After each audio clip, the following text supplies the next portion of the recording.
माणसांपेक्षा कबुतर महत्त्वाचे आहेत का असा सवाल राज ठाकरे यांनी विचारला। कबुतरखान्याचा मुद्दा राजकीय होता। कबुतरखान्याचा मुद्दा राजकीय, पण त्यांना रिस्पॉन्स मिळाला नाही। कुठे रिस्पॉन्स द्यायचा हे आम्हाला चांगलं कळतं असं राज ठाकरे यांनी म्हटलंय।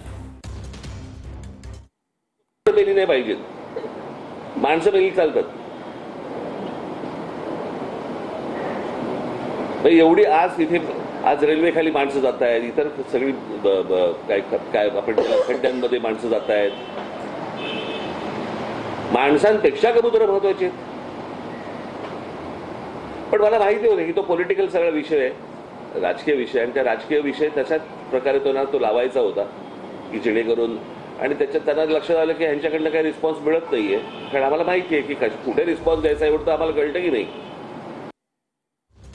तर कबुतरखान्याच्या मुद्द्यावरून राज ठाकरे यांनी वक्तव्य केलेलं आहे। कुठे रिस्पॉन्स द्यायचा हे आम्हाला चांगलं कळतं असं देखील राज ठाकरे म्हणालेत। माणसं मेली तरी चालतात, पण कबुतरं मेली नाही पाहिजेत, आणि हे वाद ठरवून केले जातात। मात्र या वादावर आम्ही रिस्पॉन्स दिला नाही आणि आम्हाला कुठे रिस्पॉन्स द्यायचा हे चांगलं कळतं असं राज ठाकरे यांनी म्हटलंय।